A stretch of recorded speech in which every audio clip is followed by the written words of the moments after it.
बिस्मिल्लाहिर्रहमानिर्रहीम अस्सलाम वालेकुम। मैं हूं मोहम्मद, तुस मेरे यूट्यूब चैनल दे पे माई विलेज लाइफ। अज दे विलाग अस तुहानू दस्सेसू अपनी जड़ा चक्की के हवाले नाल तुहानू इन्फॉर्मेशन देसूँ।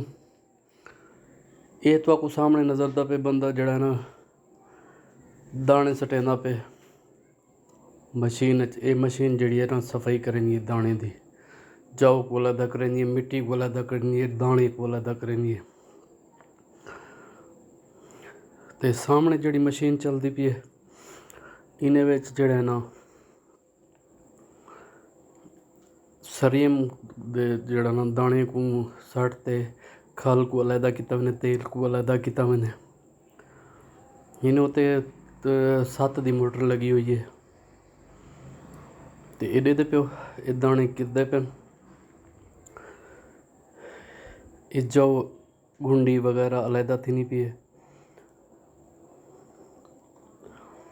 तो हिंदे अलावा ये दाने अलहदा हैं, मिट्टी वगैरह कचरा वगैरह ये अलहदा थी ना पे।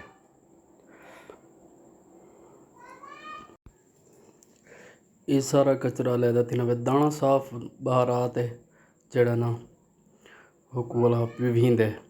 ये जड़ी मशीन है इन्हें 7.5 दी मोटर लगी हुई है। तो हिंदे जड़ा ना खाल को अलहदा किया इन्होंने हिसाब तरीकाकार ये है कि जड़ा सरियम दा बिच आ तो उस तेल द्वारा तो खल वगैरह जड़ी निकलती है वो आप खुद रख गिंदे उन्हें बदले कोई मुआवजा क्या नहीं गिंदे। तो एक जड़ा ना 7.5 दी तकरीबन 7.5 दी मोटर लगी हुई है। तो इनके अलावा जड़ा हुकू अपना छाने वाली मशीन है अपना हिकू ये चक्की वाली मशीन को जड़ा है ना ये 20 दी मोटर लगी हुई है। तेल की सफाई करके भी देने तो केन च पा के साफ करके देने। जड़ा एक घेरणी रखी है बोतल दे उतों ही उत्ते जड़ा ना तो ये 7 दी मोटर जड़ी है ना ये तेल वाली मशीन ते लगी हुई है। इनके अलावा जड़ा ना ये तुसा दे प्यो ये छाना तब्दील करना पे ते क्योंकि पहले जड़ा ही कुछ छाने लगा हुआ डाला वगैरह बरीक दाने करके वो जड़ा ना जानवरों को सटन किते पीठा वेंदे स्टार्ट थी गई है 20 दी मोटर। माशाल्लाह कंडीशन तुसा देते प्यो।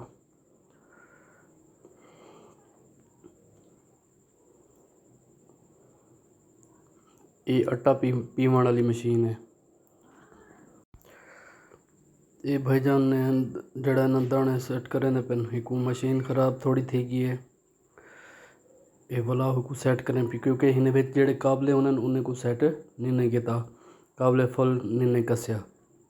दोबारा ये छाने के काबले को टैट करे फिर टैट करते वाला ही को चले सन वाला ये बेहतरीन सिस्टम इन्हें चल वैसे।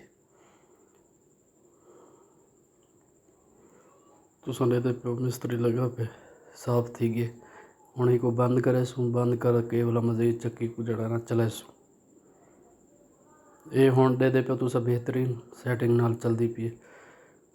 मिस्त्री साहब ने को फिट कर दिते बेहतरीन कर दिते। तो ये दे पे ये दाने तो सटते जड़ा ना ये आटा पीठा वेंदे